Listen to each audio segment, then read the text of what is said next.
welcome to Superhumans of ECE. For those of you who are new listeners, this is a platform where I connect with different professionals in early childhood education.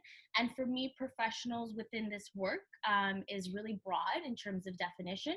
I include as registered early childhood educators, but facilitators, anybody who's really supporting families and children, but are also supporting the educators who are supporting these families and children. If you're curious about what this project is about, you can go ahead and check out my Instagram page. It's Superhumans of ECE, as well as my YouTube and Facebook. So today I have DR.ABC. So I'm super excited about this. I've had the pleasure of seeing Andrew facilitate workshops before. I think it was actually before you got your PhD. Yes. I've been changed. Yeah, a lot has changed, Yeah, and a lot has remained the same. Of course. So I'm going to go ahead and turn it to you. Just introduce yourself. Tell us a little bit about yourself and just your journey as a professional and some credentials and things like that.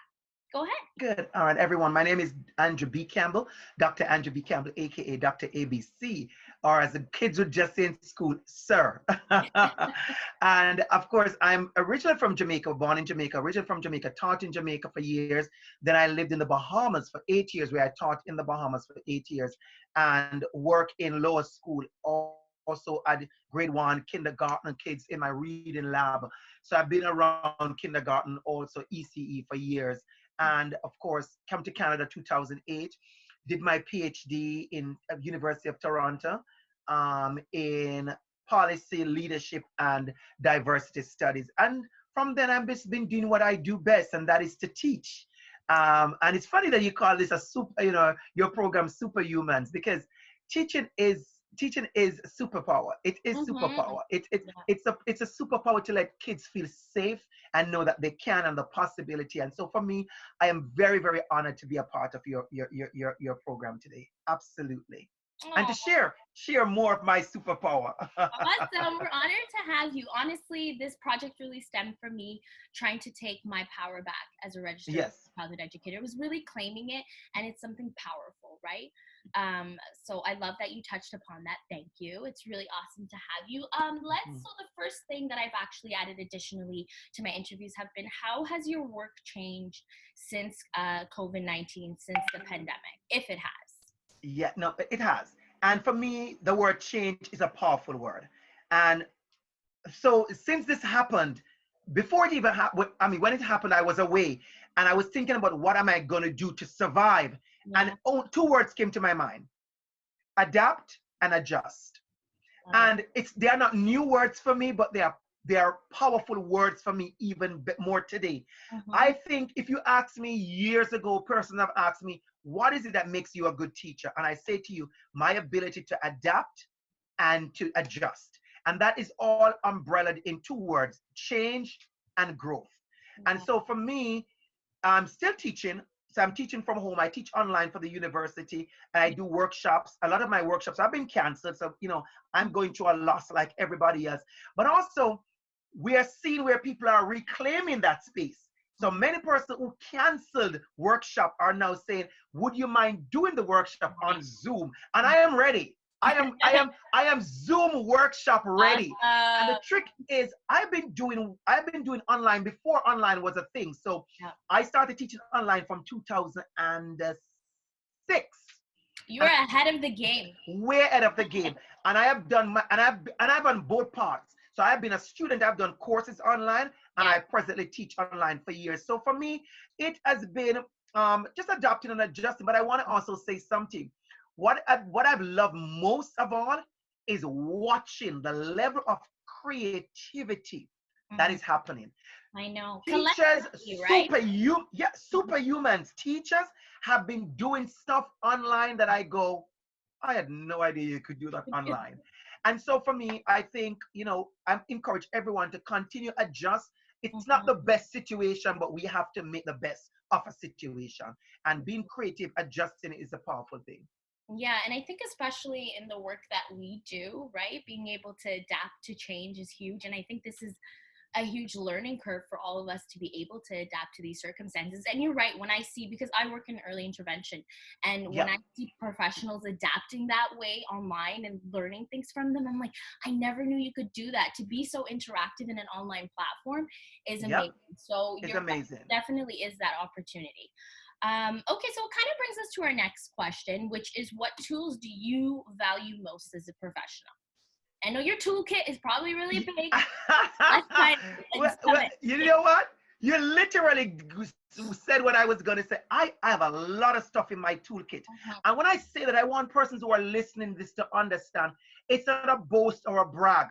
It actually is a testament of my continued learning.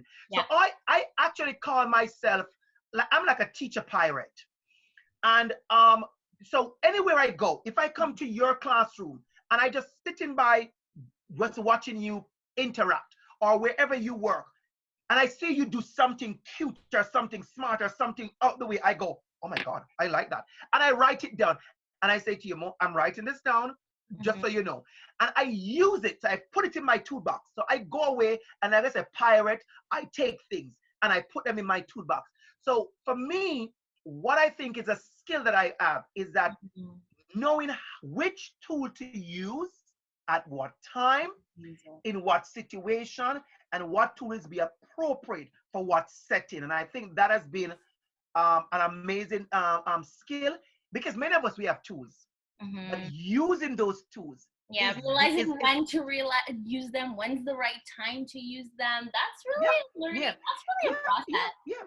It's funny because there are online tools that I have used years ago that I didn't even bother with much, because Mhm. I teach asynchronous a lot. Yeah. Now that many of the universities or the course that I teach are forced online, I Yeah. am bringing back those simple tools, how to humanize a course. Yeah. And so I'm like, let me go search for this tool. And literally, when I say search, there are times I go in my home office and I'm digging up a box, I'm going to a file, because I have a tool that is hidden somewhere. You So know it's not every there tool, somewhere. yeah, Mhm. not every tool is just jumping out of me, but there are tools that I have and I use them and I have them, and I will always go back to using those, the appropriate tools. That's awesome. And I think it goes to show, right? We're lifelong learners to bring Yeah, out those things that maybe a few years ago we used, and you start, like, it clicks to you, especially during yep, times like these where we're really trying to pull on whatever we can. But I absolutely. really like that point that you brought forward of, like, because I think for me as a professional, I have so much in my toolkit, but when to use it, where to use it, and what platform, and who's the other person on the other end, and how are they receiving that information, right? Yeah, That's really yeah. important. It has to be an appropriate tool and relevant, right? Relevant, because sometimes teaching can be, sometimes I'm sure you have seen some persons teach, and it's more for performance than an engagement, Yeah. because they're using a tool that they're so comfortable with, but the Mhm. students are not learning anything, Anything. right? So for me, it's not about a show off of what kind of tools I have. It Yeah. is this tool effective for these kids? Yeah. Is this Yeah. tool effective for a Monday morning when it's raining? Is Yeah. this tool effective for a Friday afternoon when it's sunny outside? What Mhm. tool is important? Awesome. And I think that's what makes you an awesome facilitator. Well, I one of the try. few things. Okay, so my next question is, what are some self-care methods that you use, if any, to Mhm. kind of keep your passion driven in this profession? Self-care method. I'm going to go back to learning. I'm going to Mhm. go back to learning. I am a big learner, and I Yeah. pride myself. As a matter of fact, one of the feedback I give to adult students when I teach them, and they kind of act up, everybody's kind of, we Mhm. adults too that can act up. I said to them, the best teacher is the best student. I Yes. said, show me a person who is all about learning, and I Mhm. show you a person who is going to be an amazing teacher. So for me, I'm constantly learning from my other professionals. As a matter of fact, during this pandemic, I have signed up for many free workshops. Me I do too. workshops for a living. I Yeah. do workshops for a living. But I get my coffee in the morning, I get my lunch, I get whatever, and I log on to some of these free workshops, and I literally drink it up. And I take my notepad, I have notepads here, and I take my notepad and I'm writing notes. And sometimes I say to myself, but you talk about the same thing, Andrew, but the trick is somebody's gonna say something different Yeah. and I capture it. Somebody's going to say something new from their own walk and I drink it up. So Yeah. I'm always into that learning mode. I learn from professionals, I learn from life, but more than anything else, I learn from my students. Yeah. My students have taught me, whether I'm teaching, early childhood, or I'm teaching school age, or I'm teaching adults, I learn from my students. And that for me has been a good self-care. And I like the word. It's funny when I saw the question, I said self-care in Korean. I go, this is a beautiful question because some we don't think about that. Yeah. It's not about self-development, it's self-care. It And is. how do you nurture yourself so you can nurture your Mhm. profession? Because I want to be that teacher. When I walk in the classroom, the students just see joy. Okay, Andrew. So our next question is, and this is kind of a loaded question, but what are maybe, or what is one way or two ways that you think our profession can improve or improve further? Improve further. Hmm. Um, there's two things I'm going to say. I'm sure you realize I've been running to the word learning. That's almost like my May 2020 word, right? Hmm. But I think we have to be in a state of continued learning. One of Hmm. my disappointments, and I must say that I have had, is going into spaces where persons are in workshops and you can see they're not in a posture for learning. Hmm. It's as if it's a bother to be at a workshop. Yeah. I know it all. I don't need to come here to learn something more. I really, really hate that. And I see it happen a lot in our profession where people feel like you know so much. You don't. No, you Yeah. don't. What you learn at university or college is the basic. You Yeah. learn every day. And whenever there's an opportunity to learn, we should seek those opportunities to learn, right? Hmm. That's number one. And the second thing is there's need equity. There needs to be equity. There needs to be way more learning in equity. Yeah. Equity is missing, equity is lacking, equity is not getting what it needs to get. Our teachers, our classroom teachers needs to grow in cultural competence. we, Hmm. we see too many things happening in our school, in our classroom, with our students who are different, our immigrant students, our black and brown students, our Muslim students, whatever happening, because we're in Canada, and we think I don't think our teachers are growing fast enough.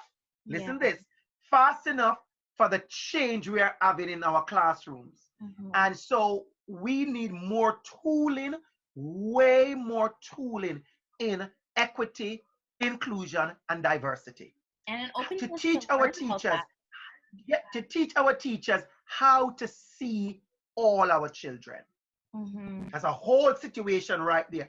Teach our teachers how to see all our students, because And that's all a our students are not big being seen. one. That's a big one. All our students And are not being seen. There are students who are still invisible in our classroom. There are mhm. students who are still not feel a part. And that is where we need to grow. So I leave that there because that's where we need to grow for sure. I know, it's a thought to ponder. Even for me, I think once I really started getting into this profession and when I started a contract as a resource consultant with Halton, I think that's when really I started understanding what inclusion means. And what I Yeah, mean by yeah, really yeah. started understanding is I started questioning my practice. I started questioning the children that I wasn't seeing and how am I going to reach them? What am I going to do?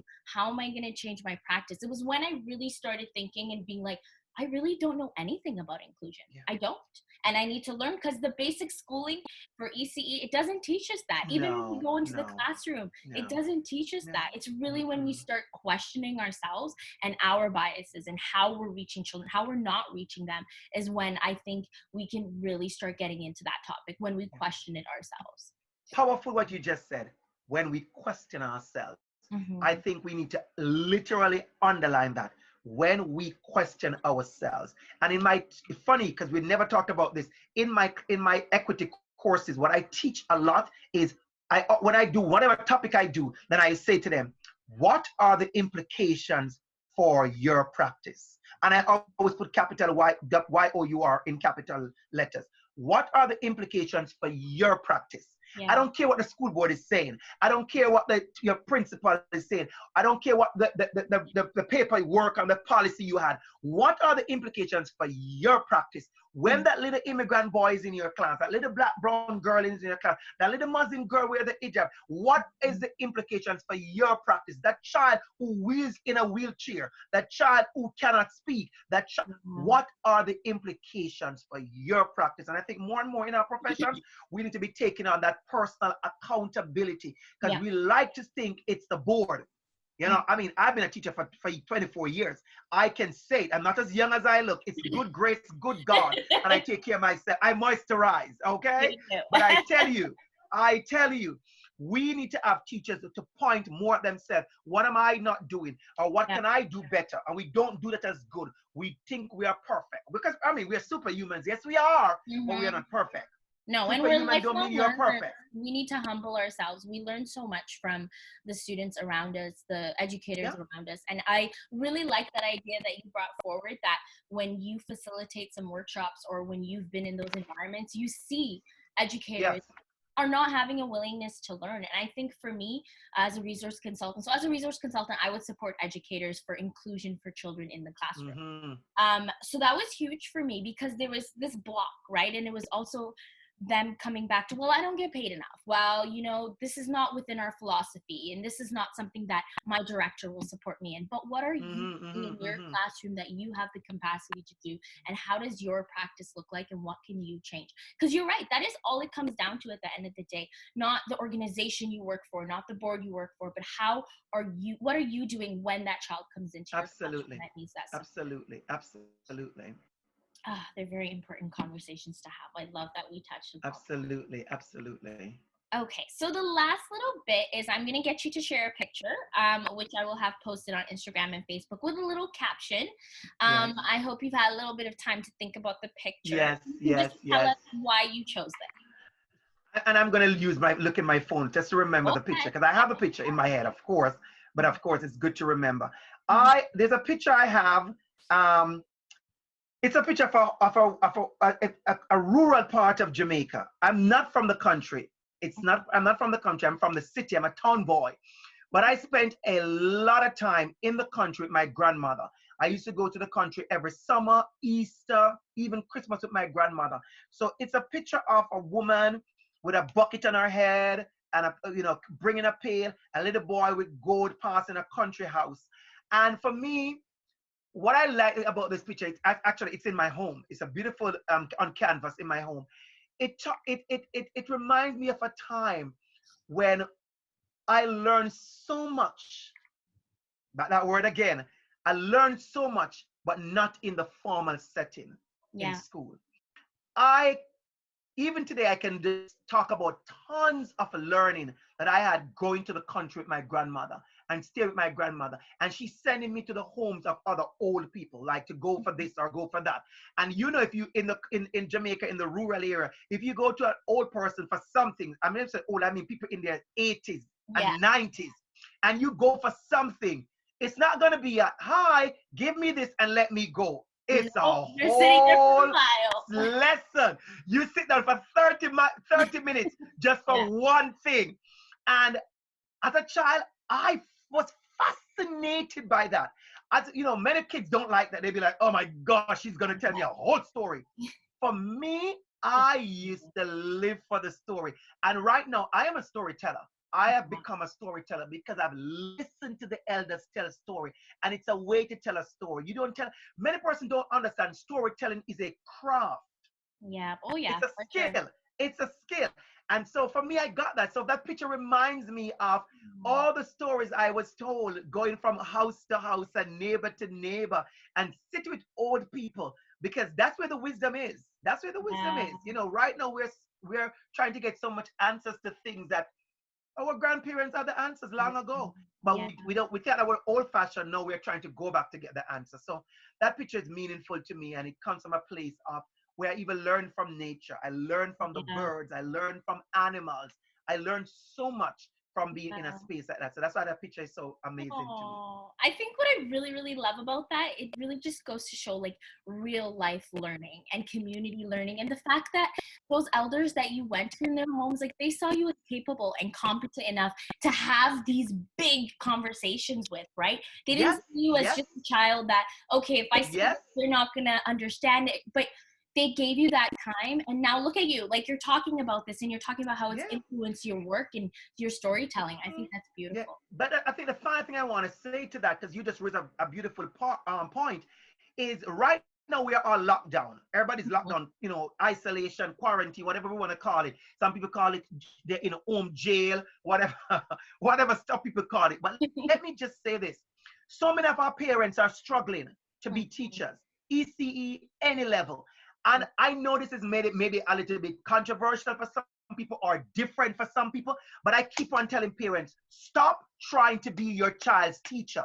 Mm-hmm. No, you are your child's parent. Yeah. You can be parent for the next 3 months and your kids could learn amazing stuff from you. Mm-hmm. Teaching is not something that everybody can do. And whether you like it or not, we went to school to be teachers. Mm-hmm. You went to school to be what you are today. So Yeah. the idea that every single parent is a master teacher is a pretense, and it's not a healthy a narrative. And I don't join it. I say to my parents when they ask me, I said, don't try to be a teacher. Don't try to get into all the nitty gritty of how you mark a register and how you make your children sit in a posture and how you do equations and break this down and you're following a curriculum. I said, be a parent. And I have given them step by step things to do as a parent that your child will learn so much from you. Think about when you cook with a child. If you cook the right way with your children, you don't have to worry about maths. Yeah. We don't have to worry about maths.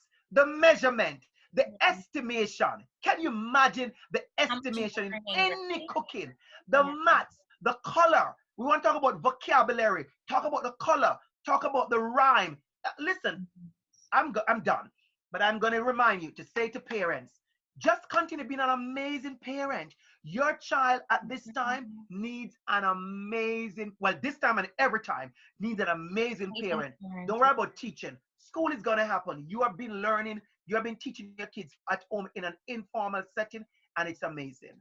Yeah, they Schooling need is their different parent from learning. for sure, and they need their parent more than anything right now. And I think it's I can only begin to question that or understand how parents must feel that pressure of society to feel like, okay, well, if you're their parent, you should be able to teach them the things that they were learning at school.